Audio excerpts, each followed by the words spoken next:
Saudações efusivas a todos que nos acompanham por essa altura. Eu sou o Jovete Bartolomeu, o apresentador deste lindo e magnífico programa. Hoje eu trouxe um convidado bastante especial, um homem de Deus que dispensa toda e qualquer apresentação. O nome dele é o Edson Knox, o pequeno Chabani. Depois de 7 anos fora das câmeras, hoje vamos abordar sobre a vida pessoal e principalmente sobre o tema que vocês ali bem sabem. Estamos a falar sobre a vida cristã e os seus maiores desafios espirituais. Sem mais delongas, eu quero entregar aqui o microfone para o nosso convidado para fazer uma autoapresentação e eu quero lhe saudar. É muito lindo. Homem de Deus, muito boa tarde e seja bem-vindo ao nosso programa. Boa tarde, bem, obrigado. Homem de Deus, como é que tens passado? Graças a Deus, tenho passado bem, apesar de alguns problemas, alguns imprevistos da vida, isso nunca falha, como humano aqui na Terra, mas tenho ido tão bem, graças a Deus. Amém, amém. Homem de Deus, eu gostaria que o Homem de Deus fizesse uma autoapresentação para quem não conhece o Homem de Deus lá do outro lado. Uma autoapresentação. Quem é o Edson Knox? Glórias a Deus, Pai do Senhor, e saudações a todos que nos acompanham. Primeiramente, muito obrigado pela essa oportunidade. Deus seja glorificado. É uma honra estar aqui e é um privilégio estar aqui em frente de todos que nos acompanham. E, na verdade, eu correspondo com o nome de Edilson Miranda Manuel. Esse é o meu registro, Edilson Miranda Manuel. Tenho oito irmãos e vivo em Menongue. Sou natural até de Menongue. Vivo no bairro Boa Vida e vivo com os meus pais.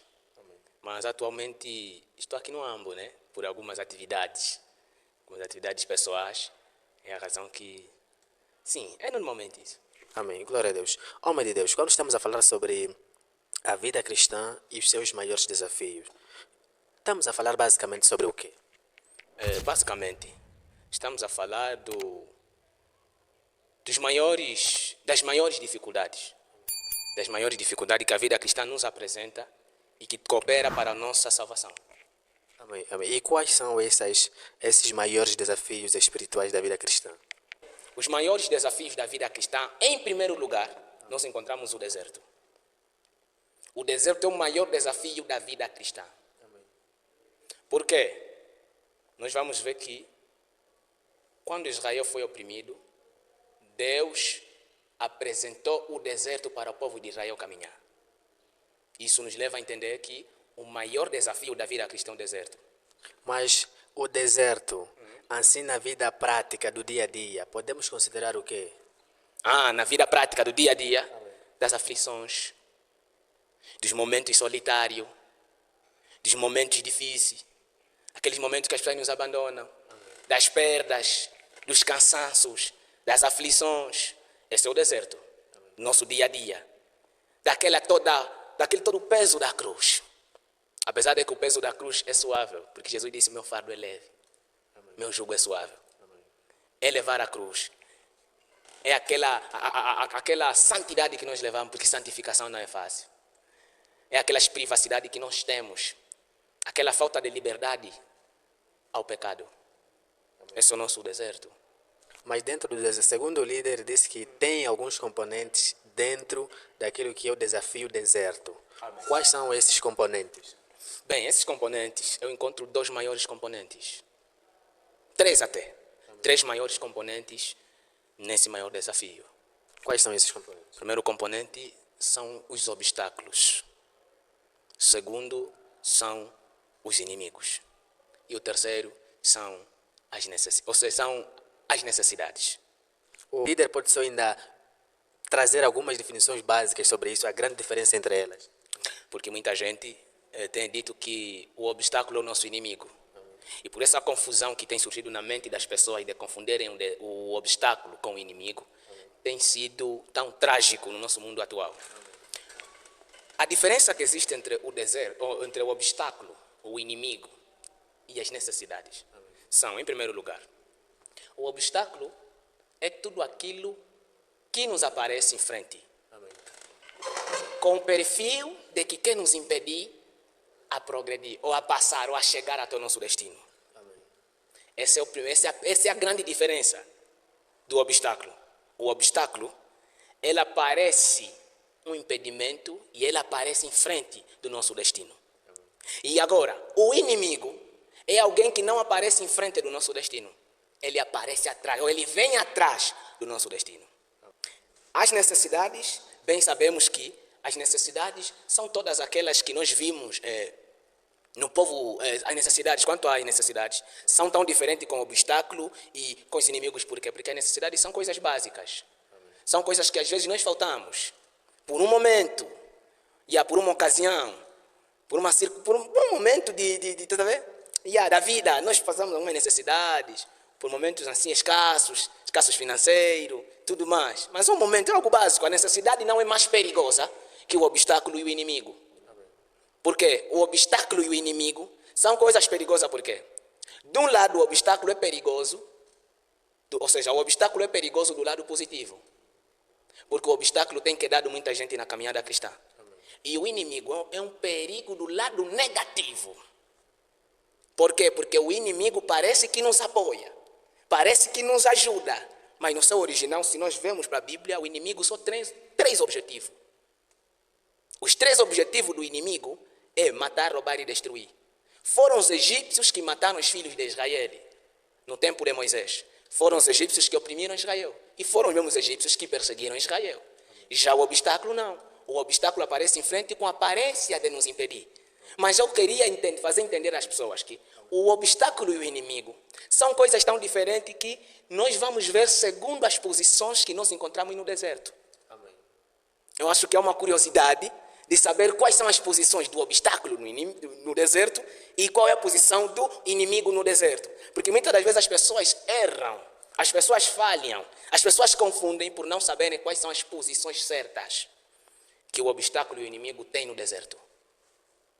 A posição do inimigo, ela vem por trás.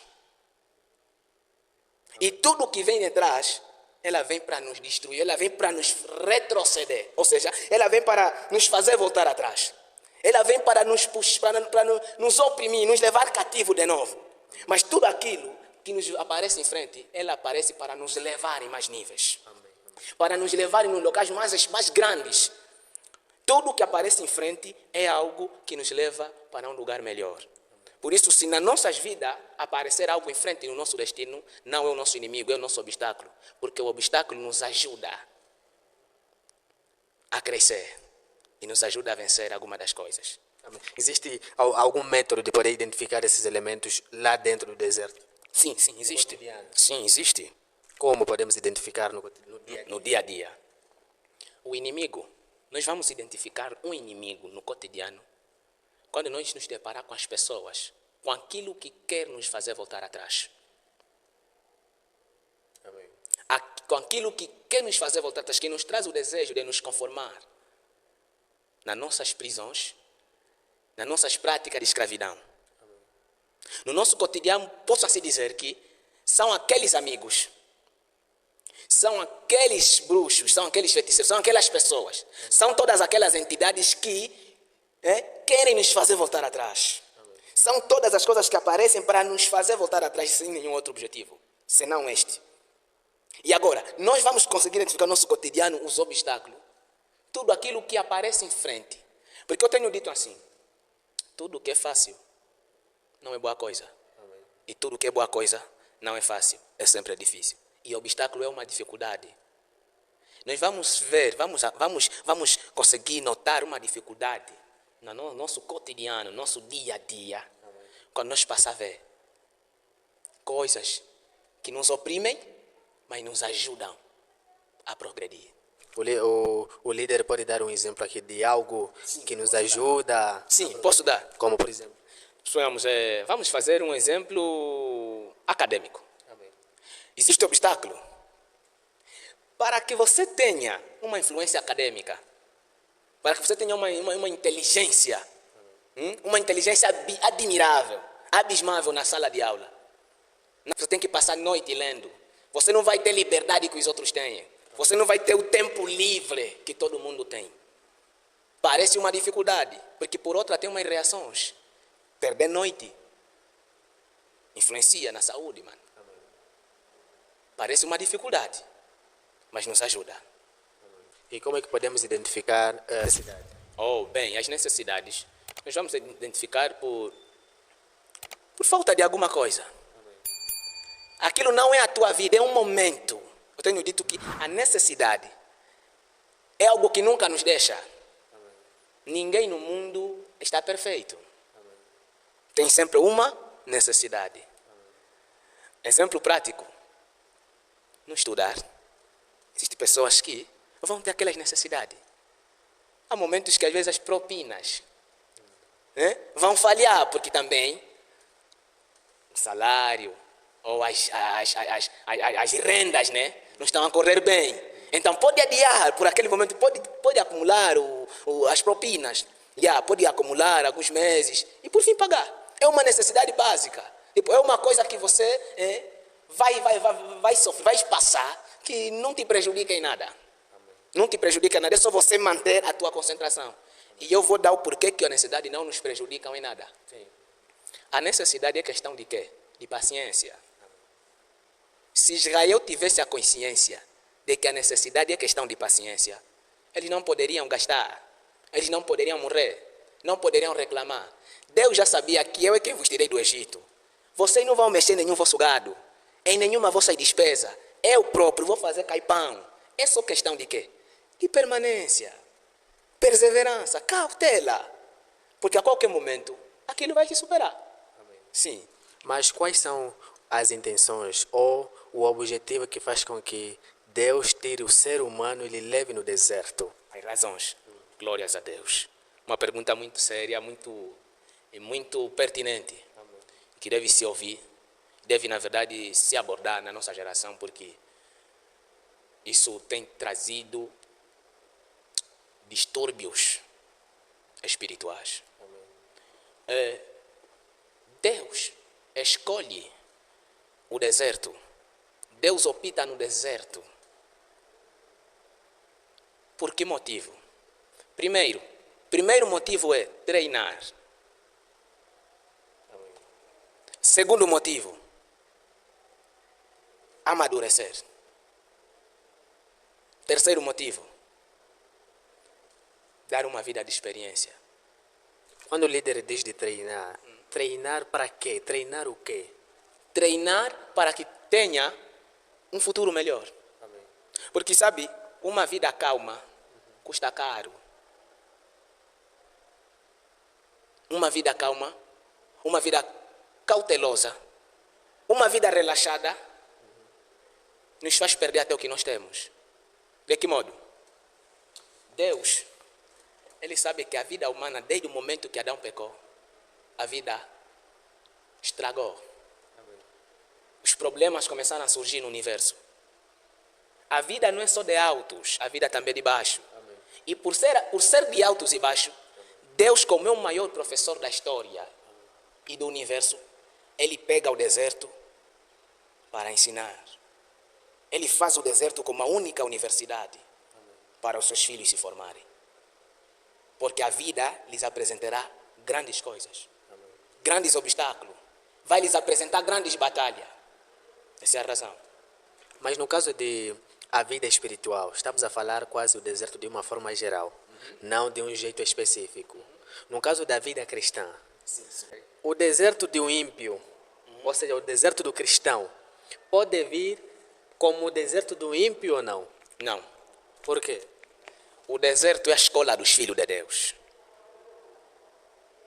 O deserto, eu tenho dito que o deserto é uma universidade que só entra o estudante daquela universidade, alguém que já fez matrícula, alguém que já se oficializou como estudante naquela instituição.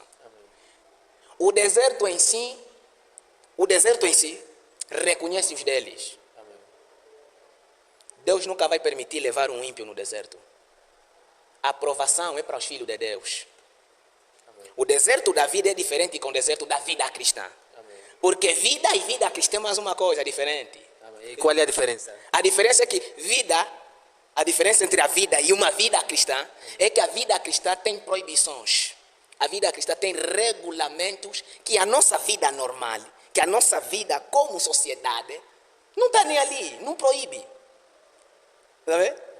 É normal alguém estar a beber uma cuca. É normal alguém ter 2 mulheres. A sociedade não proíbe isso. E apesar de que existem sociedades que proíbem, mas não respeitam essas proibições. A vida humana é uma vida desorientada. A vida, você já imaginaste, desde o momento que Deus expulsou Adão do jardim do Éden, a vida humana foi uma vida desorientada. Deus, a Bíblia só registra Adão no nascimento dos seus filhos, depois de ele ter pecado. Não registra nenhuma revelação divina de Adão depois do pecado. Não registra nenhum acesso com Deus depois do pecado. Por isso que a vida normal é tão diferente com a vida cristã. A vida cristã é um sacrifício dentro de um outro sacrifício. Por quê? Porque crente é o ser mais sacrificador do que qualquer um na terra. O mais difícil é você enfrentar os espíritos. O mais difícil é você enfrentar os desejos da tua mocidade. O desejo da carne. O desejo da carne satisfaz a nossa sociedade. Mas como cristão, eu não posso. Por isso que é loucura. Aí está a diferença entre a vida normal, uma vida qualquer, e uma vida cristã. Quer dizer, você vive como humano, ao mesmo tempo como espiritual. Expulsar demônio é um dos desafios. Buscar a Deus é um dos desafios. Amém. Por que um dos desafios é expulsar demônio? É a nossa missão como igreja libertar os cativos. Amém. Se nós como igreja de Cristo, se nós como noiva de Cristo, não expulsar os demônios, quem mais vai expulsar os demônios? E é um desafio porque desafio é uma disputa. Amém. O desafio é algo que requer sacrifício. É algo que requer fortalezas. Amém. É algo que requer concentração. Amém. E expulsar o demônio não é brincadeira. Requer busca, requer concentração, santidade. É um dos desafios da vida cristã, expulsar demônio. Então podemos dizer que os maiores desafios da vida cristã não são só simplesmente as coisas péssimas ou as coisas más, também coisas boas. Coisas boas. Para além dessas que eu acabei de mencionar, o líder acabou de lembrar mais uma outra coisa. A unção. Amém. A unção é um dos maiores desafios, porque, olha, sem a unção do Espírito Santo, a igreja não pode trabalhar. Seremos meros ativistas, evangelistas que não são avivalistas. Tá vendo? Porque em vez de evangelizar, do outro lado vão avivar. Amém. Evangelizar é o quê? Evangelizar é você trazer à vista as boas novas de Cristo. Amém. Avivar é o quê? Avivar é você trazer vida, que é o poder do evangelho, no mundo. Por isso que há diferença. Há pessoas que são evangelistas, mas ativistas, não avivalistas. E há pessoas evangelistas que são avivalistas. E ser um avivalista é um grande desafio. Se você vê para os melhores avivalistas que passaram na história, tiveram um grande desafio. Enfrentaram frios, enfrentaram desertos, enfrentaram montes, enfrentaram grandes lugares. A busca do poder, a busca da unção, a busca de Deus, a busca dos perdidos em oração. É um desafio. E um dos maiores desafios da vida cristã também é a oração. Amém.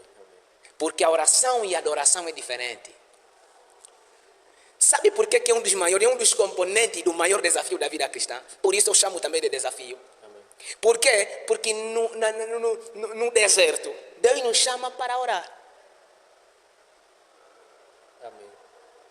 Deus nos chama para orar no deserto. Amém. Existem 2 tipos de vale na Bíblia Sagrada. O primeiro vale é o vale de Baca. Amém. O segundo vale é o vale de Beraca. Amém. Mas segundo a linhagem dos livros, amém, o primeiro vale que aparece é o vale de Beraca, em Crônicas. Amém. O outro é que é o vale de Baca, que aparece em Salmos 84. A oração e a adoração não é um desafio. O desafio é a oração. Por que é só a oração que é um desafio e a adoração não? Ok. A oração é uma luta. Quando você ora, você se põe em luta, você se põe em guerra. Mas quando você adora, você se põe na vitória. Amém. Josafate, quando foram na guerra, a Bíblia está dizendo que eles adoraram no Vale de Beraca porque encontraram que o trabalho já estava feito. Quando nós adoramos, nós não lutamos. Nós quê? Nós entramos na vitória. Festejamos a vitória. Festejamos a vitória. Ou seja, quando nós adoramos, nós festejamos a vitória. Amém. E quando nós oramos, nós enfrentamos a batalha. Por quê? O apóstolo Paulo escreveu: nós somos guerreiros. Nossas lutas não é contra a carne nem contra a sangue.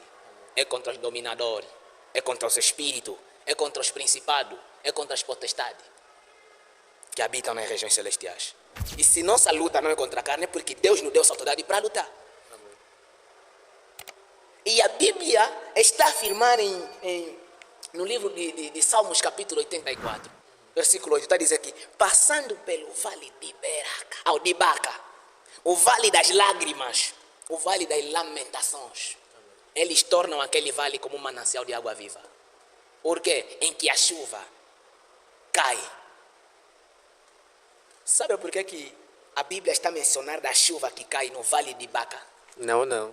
Elias abriu o céu com a oração. A primeira chuva depois dos 3 anos e 6 meses foi por meio da oração. Não foi por meio da adoração de qualquer coisa, foi por meio da oração.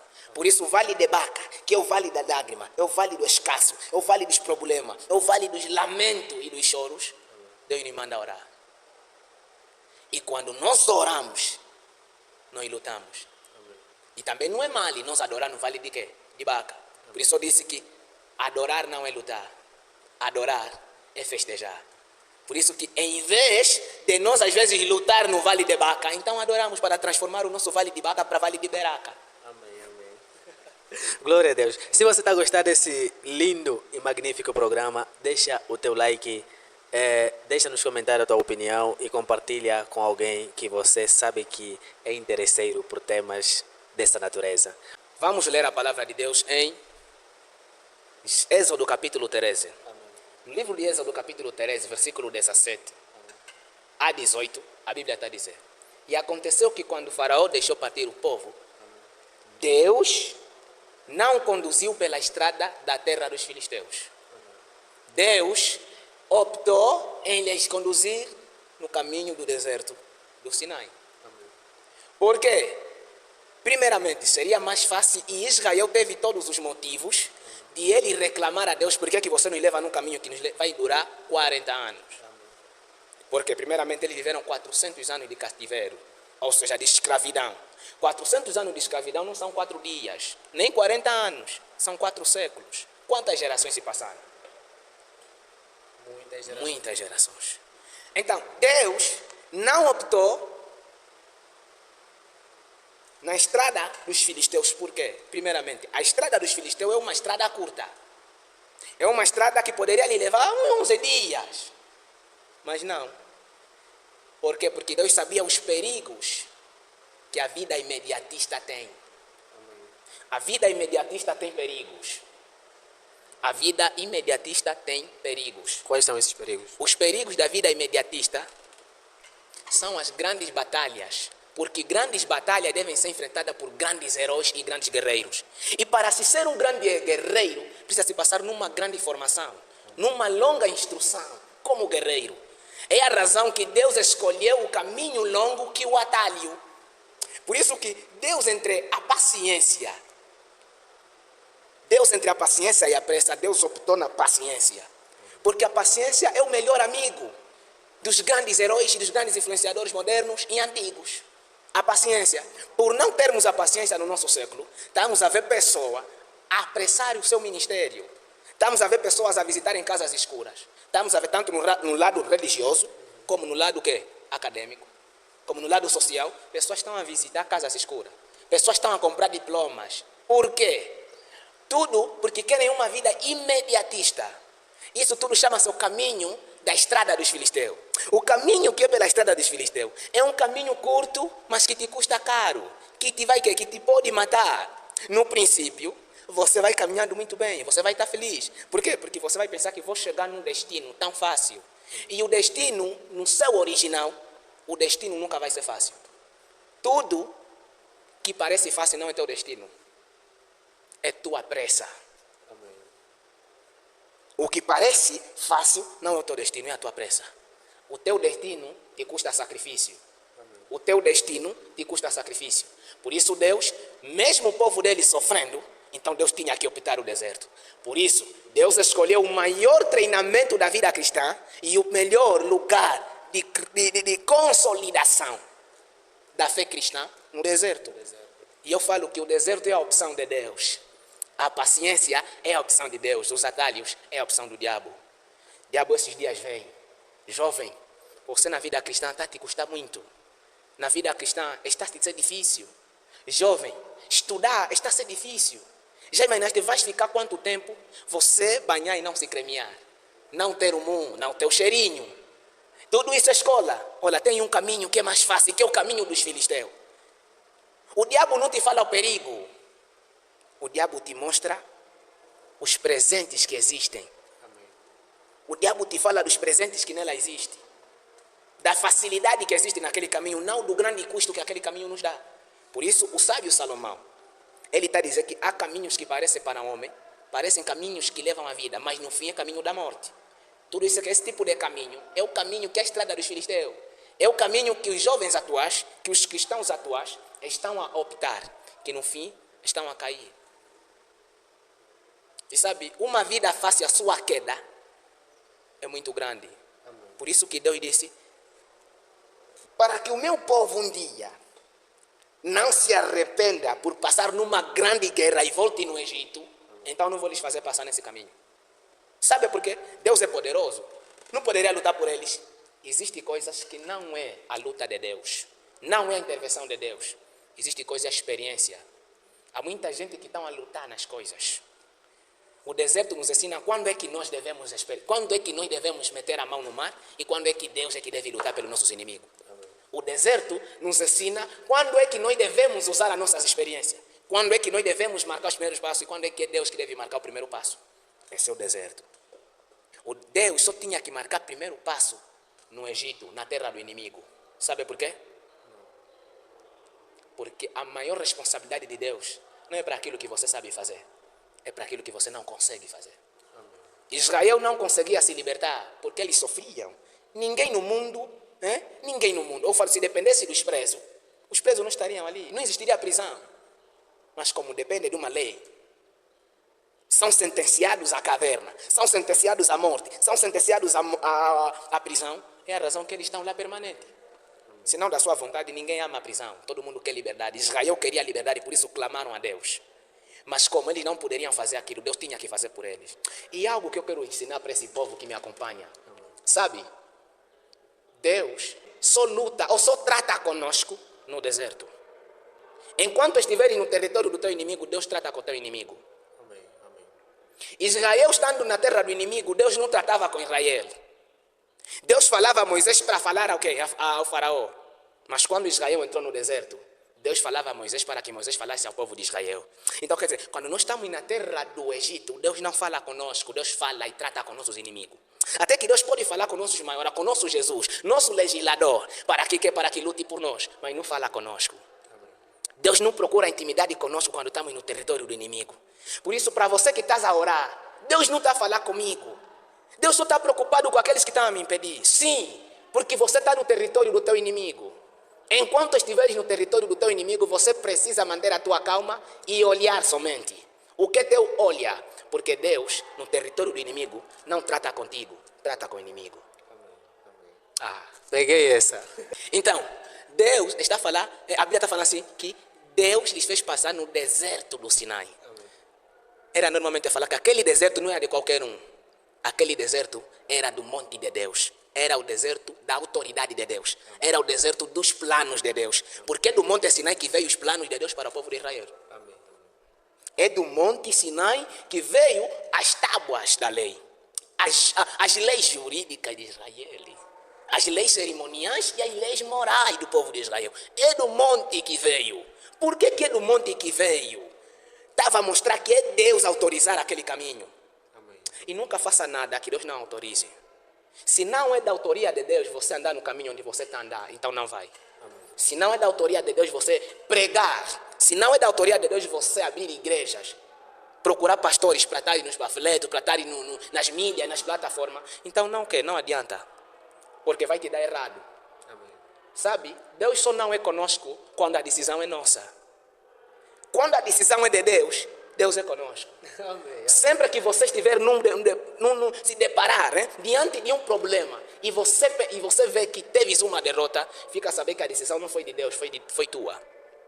Tiveres uma frustração, a decisão não foi de Deus, foi tua. Tudo que é de Deus sempre tem segurança. Olha, algo que me chamou a atenção. Eu vou ler para que possamos entender. Sabe o que a Bíblia fala? Amém. Amém. A Bíblia está dizendo assim, que Deus não optou Israel, não conduziu pela estrada da terra dos filisteus, seu povo, porque ele pensou que um dia, quando os problemas, quando as fortalezas do inimigo surgirem, Israel vai se arrepender e vai voltar no Egito. Porque o grande pensamento de Deus é que você nunca volte nos teus inimigos. A grande preocupação de Deus é com que você nunca volte no território dos teus inimigos. Por isso que Deus optou o sofrimento, que uma vida boa, mas que no fim vai te fazer retroceder, vai te fazer voltar no teu Egito. Tá vendo? Por isso que Deus tinha que optar no povo de Deus, no seu povo, um caminho mais longo e mais difícil. A Bíblia fala que lá tinha uma razão, que Deus não permitiu com que o povo de Israel chegasse ou passasse pelaquela estrada. Sabe qual é a razão? Não. A Bíblia fala, lá estava cheio de fortalezas. Era curta, mas estava guardada de fortalezas. E o caminho do deserto, um caminho humilde. A Bíblia diz que aquele caminho é um caminho vasto, é um caminho longo, é um caminho solitário, é um caminho menosprezado, é um caminho menos atrativo, mas mais seguro. Uma coisa é estar bem, luxuoso na vida, e outra coisa é estar seguro na vida. Existem pessoas que estão luxuosos, mas não estão seguros. O luxo te exibe, mas a segurança te protege. Amém. O luxo te exibe, mas a segurança te protege. A Bíblia está a falar que Israel no deserto havia um anjo do Senhor, que é o próprio Deus. Segundo a teofania, quando a Bíblia chama anjo do Senhor, está a falar do próprio Deus, adiante do povo. E a coluna que eles guiava de dia e de noite. Quando o inimigo entrou na universidade do povo de Deus, o deserto deu conta. Sabe o que aconteceu? O Deus, a segurança, sabe por que o luxo te exibe e a segurança te protege? Porque quando teu inimigo aparecer, quem luta por ele, ou quem luta com ele não é o teu luxo, é a tua segurança. Amém. Todo um rei, quando o inimigo vem, que luta por ele e a favor dele, não é o seu luxo. O luxo só serve para exibir nas cerimônias. O luxo só serve para exibir nas festas. Mas quando o inimigo vem para lhe atacar, as fortalezas, aqueles que estão nas periferias da cidade, aqueles que estão nos lugares mais longe da cidade, aqueles que estão lá, nas fortalezas da cidade, é que lutam. Aqueles que nem aparecem no palácio, aquele que talvez nunca comeu com o rei, é que luta por ele. Quem te protege parece que tem um aspecto ruim. Amém. O deserto parece que tem um aspecto ruim. Amém. O deserto parece que tem um aspecto amedrontável, um aspecto péssimo e perigoso. Não. É as coisas humildes que te protegem. É as coisas que parecem ruins que te protegem.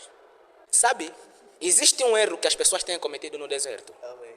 O primeiro erro que as pessoas cometem no deserto, sabe como? Quando se deparam quando estão entre o deserto, o obstáculo e atrás o inimigo. Esse é o grande erro que as pessoas têm cometido. Ou seja, esse é o momento que as pessoas têm cometido, têm tomado decisões erradas.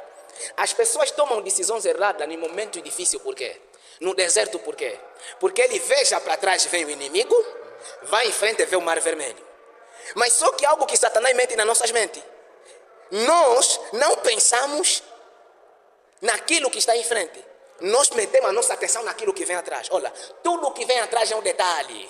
A Bíblia fala que aquele que coloca a mão no arado e olha para trás não é apto para o reino do céu. Amém. Deus, quando te fala prossiga, não importa. Porque o sim de Deus não é ausência de obstáculo. O sim de Deus não é ausência de problema. O sim de Deus não é ausência de obstáculo. Se Deus falou, você vai ser. Não quer dizer que você não vai ter problema. Vai ter problema, mas mesmo nesses problemas que Ele vai glorificar o seu nome. Amém. Então as pessoas quando vejam o inimigo está atrás, quando vejam que em frente vem um obstáculo, em vez de escolher aquilo que nos leva para frente, ele escolhe aquilo que nos leva para trás. Amém. Em vez de irem se entregarem no obstáculo, eles se entregam no inimigo, melhor dizendo assim. As pessoas se entregam no inimigo, em vez de se entregar no obstáculo. Eu falo, enquanto nós estivermos na terra como cristão, todo cristão deve levar na mente. Você pode retroceder, mas não pode se render. Sabe, voltar no inimigo é que? A Bíblia está dizendo, Israel está falando, Êxodo capítulo 14. A Bíblia fala assim, versículo 11, a Bíblia está falando, e os filhos de Israel reclamaram com Moisés e clamaram ao Senhor. Atenção, sabe por que Israel diante do deserto, ou diante do mar vermelho, e entre o mar vermelho e o inimigo, Israel mesmo falando mal de Moisés não morreu? O povo de Israel não foi destruído? Deus não te destrui ao lado dos teus inimigos. Deus nunca vai te castigar, te destruir ao lado do teu inimigo. Sabe por quê? Se Deus te matar ao lado do teu inimigo, não é o teu nome que será envergonhado, será o nome dele que será envergonhado. Por isso Deus arrisca você não morrer na presença do teu inimigo. Exemplo prático é Sansão. Sansão era nazireu de Deus. A razão pelo qual que ele tinha todos os motivos de morrer porque havia pecado contra Deus. Tinha todos os motivos de ele desaparecer. Tinha todos os motivos de ele ser envergonhado.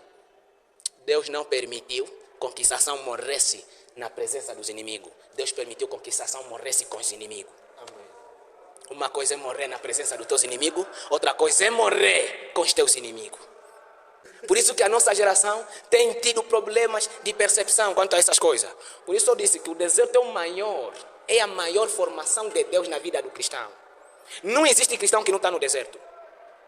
Só que uns estão adiantados, outros estão atrasados. Mas Ou seja, todos estão no deserto. estão no deserto. Uns estão em frente, outros estão atrás. Porque você não vai me dizer que o povo de Israel atravessou todo mundo. Eles atravessaram em fileira. Uns estavam em frente, outros estavam no meio, outros estavam atrás. Mas é que o bom é que todo mundo estava no deserto. O deserto, sendo a maior formação e o maior desafio da vida espiritual cristã, ela só nos pede duas coisas. Quando estivermos a passar no deserto, não reclama com Deus. Reclama com teu amigo. Reclama com os homens. Clama a Deus. Uma das coisas que nós devemos fazer no deserto é clamar a Deus. A Bíblia diz que o povo de Israel, quando viu o inimigo atrás, viu o obstáculo em frente, olharam onde eles estiveram, na superfície onde eles estavam, era deserto. Olham para a esquerda e para a direita, é montanhas. Aonde nós vamos fugir? Sabe o que eles fizeram? Tomaram uma posição. No deserto existe uma posição. Quando o inimigo vem e o obstáculo aparece em frente, devemos só fazer alguma coisa. Clamar. O reclamar é para os homens, o clamar é a Deus. A Bíblia diz, Israel primeiro clamou a Deus e reclamou com Moisés. Nós te avisamos, nos deixa servir o povo que nos escraviza. O deserto é o maior centro. Amém. E por que o deserto é também um dos maiores centros espiritual, um dos maiores desafios? É um dos maiores desafios da vida cristã. Porque o deserto é um local e é um lugar onde não se deve errar. O deserto nos pede quê? Cuidado. Nos pede atenção. O deserto nos pede máxima concentração. Sabe por que o deserto nos pede máxima atenção? Porque um descuido no deserto, um pequeno descuido no deserto, pode anular o teu destino. Amém. E os erros constantes no deserto, eles também anulam o nosso destino. Por isso que é um lugar que Deus considera como a maior escola de honra, a maior escola de formação, porque nós todos estamos passando nela. A qualquer momento nós estaremos no céu. E lá no céu seremos graduados, porque estamos a vir uma batalha grande. Apocalipse fala disso. Apocalipse fala que eu vi pessoas que sofreram em nome do Senhor, a serem consolados lá no céu. Quer dizer, nós lá seremos graduados e vestidos de linho fino. E seremos bem-vindos às bodas do Cordeiro. Sabe por quê? Porque tivemos uma formação. O deserto é a maior escola espiritual, porque o pequeno descuido no deserto, ou a constante impenitência no deserto, abrevia, aliás, nossos dias. Ou seja, nula o nosso destino. Abrevia a nossa caminhada. E na Bíblia Sagrada existem 4 grandes lugares onde não se deve cometer. O primeiro lugar que eu encontro na Bíblia, onde lá não se pode profanar, é o céu. A Bíblia fala que Satanás subiu nele o desejo de se rebelar contra Deus, se igualar a Deus. Ele está dizendo em Isaías, eu subirei para bem alto na banda do norte, vou me assemelhar ao Altíssimo, vou montar meu trono ao lado do Altíssimo. A Bíblia está falando que quando ele planificou, ele não deixou de brilhar. A ruína dele começou quando ele profanou o lugar, a sala da adoração. Existem lugares que você nunca pode profanar. No lugar do trono de Deus, na sala do trono de Deus, você nunca pode profanar. No dia que Satanás profanou a sala do trono de Deus, Satanás caiu e perdeu tudo que ele tinha. O segundo lugar que a Bíblia me mostra onde não se poderia profanar, sabe aonde? É no Jardim do Éden. O Jardim do Éden é um lugar específico da Bíblia. A terra era grande, mas existia um lugar específico que chamava-se Jardim do Éden. Deus criou nela 2 grandes árvores. A primeira árvore que ele criou é a árvore da vida, depois a árvore do quê? Do conhecimento do bem e do mal. A Bíblia declara que Deus fez o homem, deu o homem para que cuidasse dela, cultivasse, vivesse, né? Vivesse naquele mesmo seio, naquele mesmo lazer. A Bíblia está a dizer que então Satanás persuadiu a mulher. Satanás enganou a mulher. Mas antes de ter enganado, Deus deu a ordem. Vocês podem comer de todas as árvores. Gênesis capítulo de número 2. Podem comer de todas as árvores, mas não toquem na árvore do conhecimento do bem e do mal. Então Deus também estava a dar liberdade de comer na árvore da vida. Só se come na árvore da vida quando você está na vida. Eles comiam, mas desde o momento que Adão pecou contra Deus, a Bíblia fala que Deus tirou o homem do Jardim do Éden. As pessoas se perguntam, por que Deus tirou Adão do Jardim do Éden? Não tirou o Jardim do Éden de Adão. Deus não tirou o Jardim do Éden de Adão. Tirou Adão do Jardim do Éden, não o Jardim do Éden do Adão. Por quê? Porque Deus, a única preocupação dele era a árvore da vida.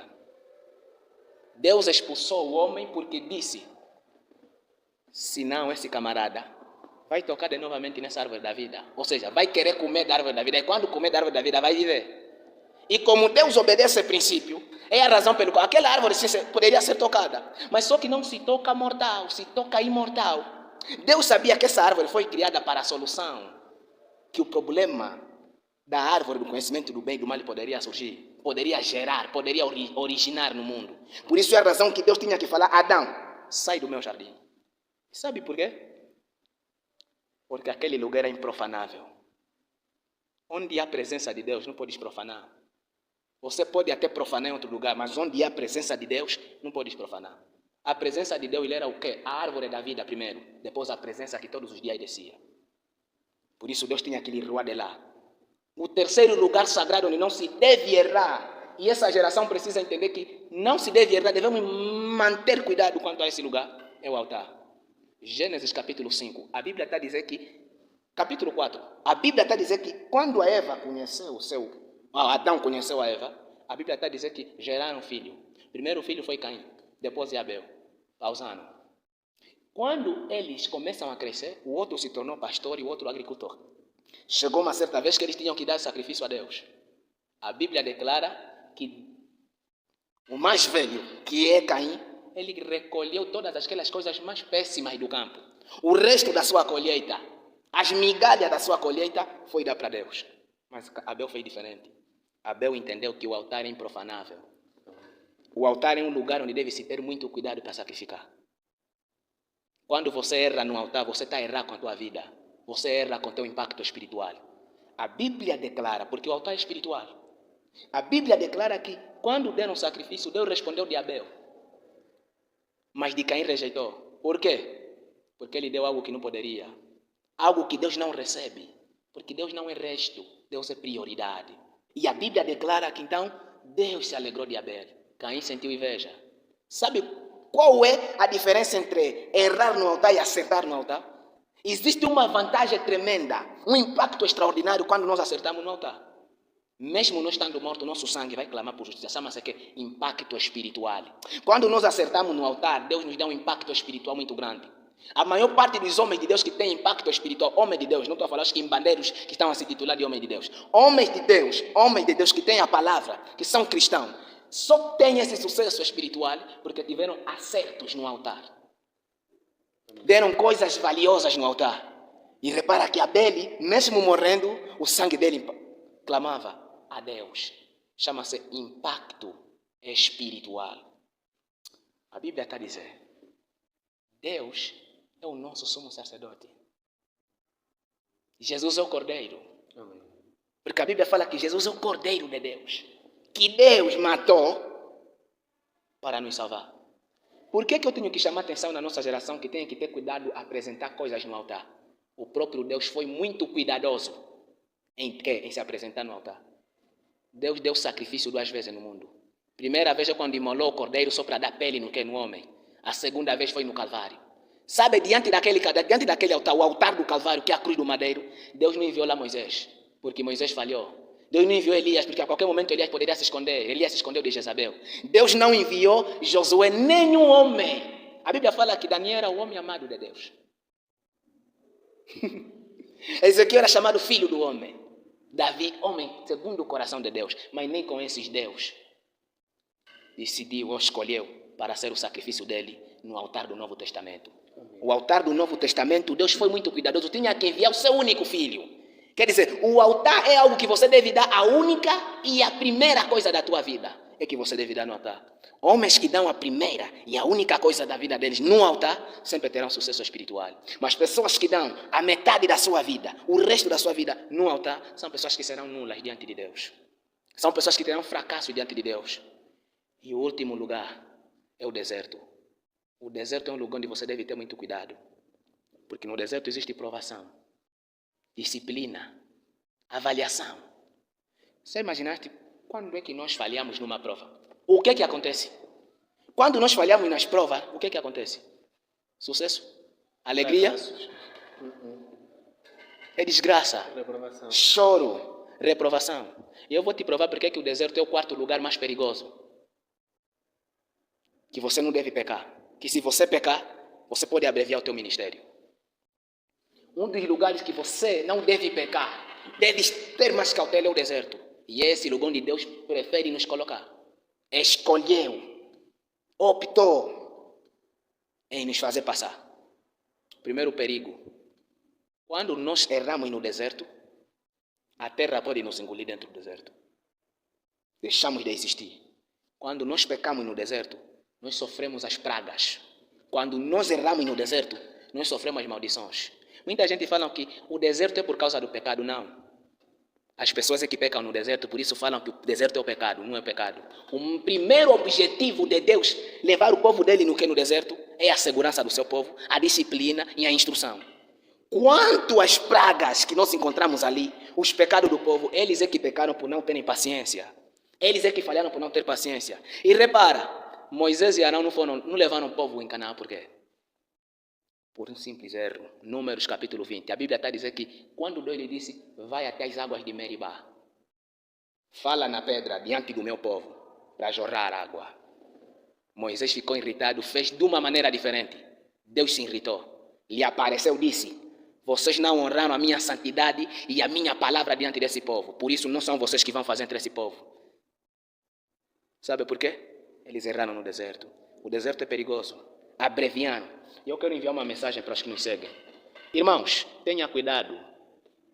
Pastor, pregador, jovem cristão, tenha cuidado. Por quê?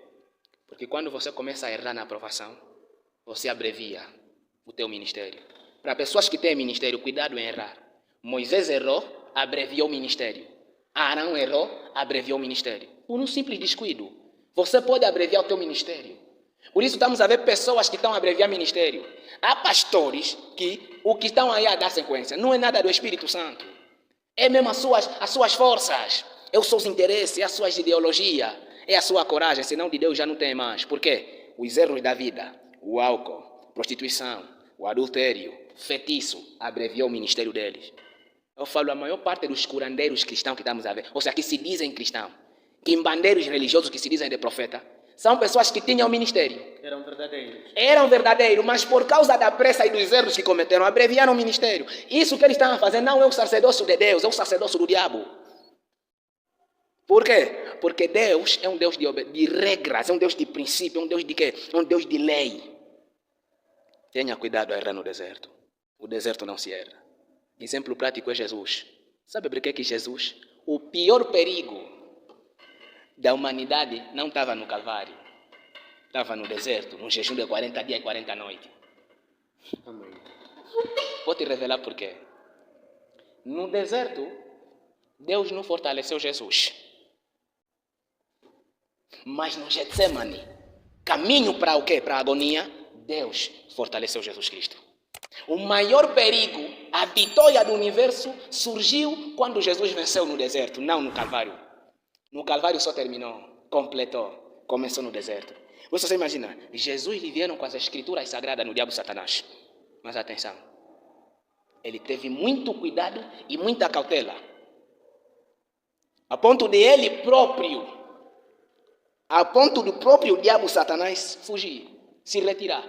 Por quê? Porque aquele lugar era um lugar que Satanás já sabia que se eu testá-lo aqui, vai estragar com o mundo. Basta ele se render. Se Jesus transformasse a pedra em pão, saísse do penhasco do templo até a terra e se dobrasse naquele monte mais alto por causa das riquezas, nós poderíamos viver... não sei se nós existiríamos. Não sei o que seria do mundo. Seria o pior óbito, o luto do universo, o luto da humanidade. Seria naquele dia. Mas Jesus manteve a calma porque o deserto é o lugar mais perigoso. Ele é forte, ele é bom, mas é perigoso quando você peca, quando você erra. Então, são os maiores desafios da vida cristã. São os desafios. Existem vários que muitos homens de Deus, meus pais, outros mais velhos, conhecem. Porque mede-se a proporção de conteúdos de um discurso de alguém na medida, ou seja, no tempo de experiência de vida que ele tiver. No tempo de experiência de vida que ele tiver. Nesse contexto, vamos concluir que os maiores desafios são o deserto, porque é dentro do deserto que nós encontramos o inimigo, é dentro do deserto que nós encontramos os obstáculos, é dentro do deserto que nós encontramos os Balaque, é dentro do deserto que nós encontramos os Balaão, é dentro do deserto que nós encontramos as muralhas. E eu queria trazer uma revelação para esse povo de Deus. Você está no deserto. Eu estou no deserto. Todos nós estamos no deserto.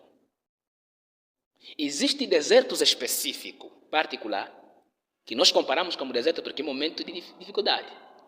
E existe deserto em geral, o deserto cristão, que todo homem que se diz cristão está lá dentro. O nosso deserto só vai ter fim quando nós chegarmos no céu. Enquanto estivermos na terra, o deserto nunca vai parar de ser. É sempre deserto, é peregrinação. Repara aqui, na série do acampamento, ou seja, na série do povo de Israel no deserto, teve 42 temporadas, que foram os 42 acampamentos, em lugares distintos e diferentes. Essa vida é de peregrinação. E olha, uma vida de deserto é aquela vida que você vê que está no mundo, mas parece que não tem ninguém no mundo. Os outros podem, você não. Os outros fazem, você parece que não consegue fazer. Os outros apuram, você não apura. Sempre é aquele descuido. Os filhos das trevas vai bem, mas você como filho da luz não se escandaliza. Deserto existe, e algo que eu quero dizer, existe retrocedimento dentro do deserto. Existe retrocedimento dentro do deserto. Nós vamos encontrar o povo de Israel em Êxodo capítulo número 14, versículo 1. Deus está a falar para Israel.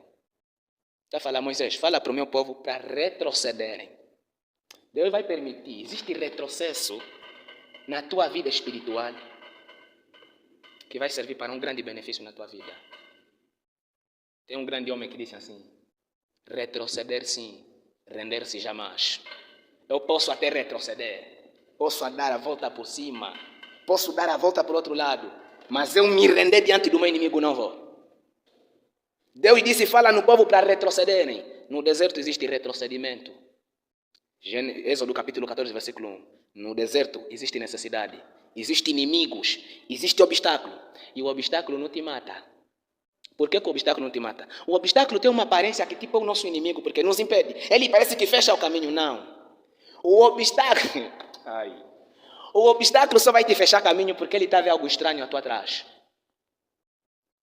O obstáculo só te fecha caminho porque ele está vendo algo estranho na tua trás.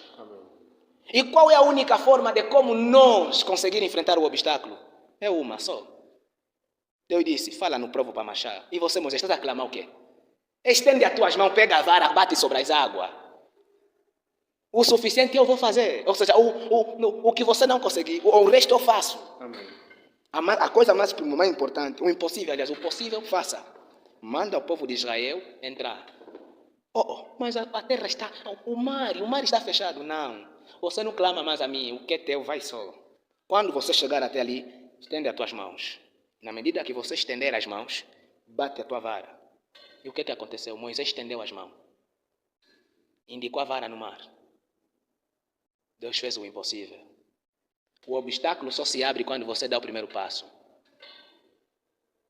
O obstáculo se fecha porque veio algo atrás. Amém.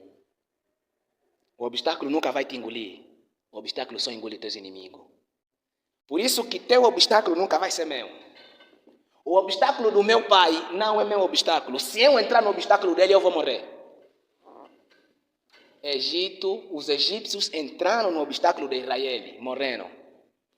Não devemos nos colocar nos obstáculos dos outros. O obstáculo do outro é do outro. Tentação do outro, provação da dificuldade do outro é dificuldade do outro. Se você entrar lá, se o teu inimigo entrar lá, vai morrer. Por isso Deus permite a dificuldade acontecer para aquelas pessoas que são preguiçosas. Deus mata pai, mata mãe, tipo prejudicou, não é prejuízo.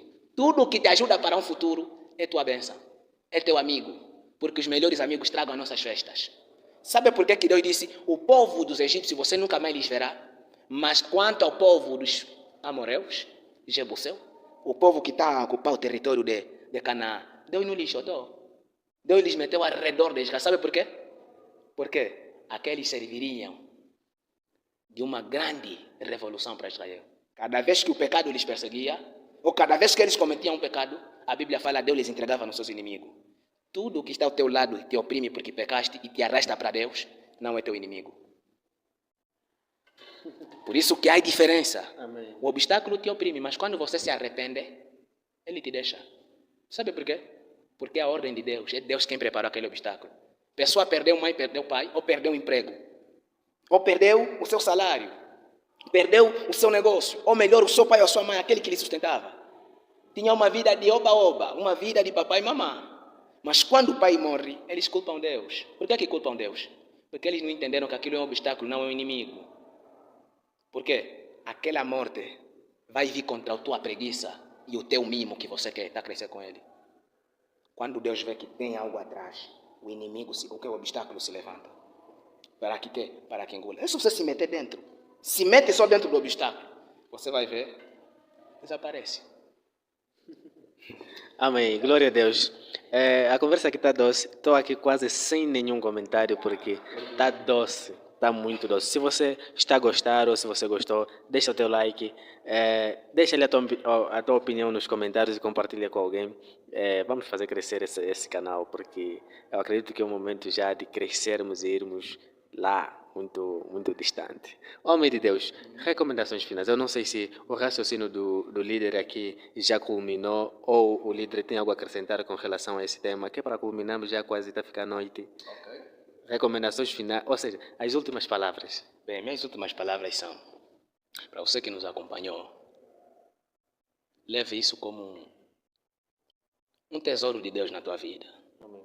Se for possível, escreva as paredes do teu quarto, da tua casa, que você está no deserto. O deserto nos ensina. O deserto nunca foi o nosso inimigo. Sim, dentro dele existem inimigos, mas ele nunca foi inimigo. O deserto é a melhor escola da vida. Aprenda com dificuldades. Melhores mestres são aqueles que sofreram. Por isso não existe mestre dos mestres como Jesus. Porque ninguém teve um sacrifício igual de Jesus Cristo. E se Deus permite com que você sofra mais do que os outros que estão ao teu redor, é porque o teu legado é muito grande. É porque o teu chamado é muito grande. Para que as nações, cada nação tem um problema. para que as nações encontrem solução em você. Deus te forma, te instrui e te prepara, te tempera, te refina em função do nível de gentes que Ele preparou para o teu ministério. Sonhamos que o meu ministério vai alimentar 4 continentes. Qual será a minha preparação? De diferentes tribos, diferentes raças, diferentes línguas, diferentes etnias. Você já imaginaste como é que Deus vai me estruturar? Deus tinha o mundo, Deus preparava o poder universal para Jesus Cristo. Viste a estruturação que Deus deu para Jesus Cristo? Quem paga muito, quem ganha mais. Quem paga muito, possui mais. Quem paga pouco, possui pouco. Aí está o poder do sacrifício. Eram normalmente as minhas palavras para que esse povo tenha uma vida concentrada, uma vida cheia de Deus, uma vida cheia de moderação, uma vida cheia de força, coragem, porque o forte desanima. O forte entristece. O forte enfraquece. Mas o forte não quer, não desiste. Então, por isso que vamos caminhar, vamos andar, Deus é conosco. Glória a Deus, glória a Deus. Muito obrigado a você que chegou até aqui. Até a próxima conversa.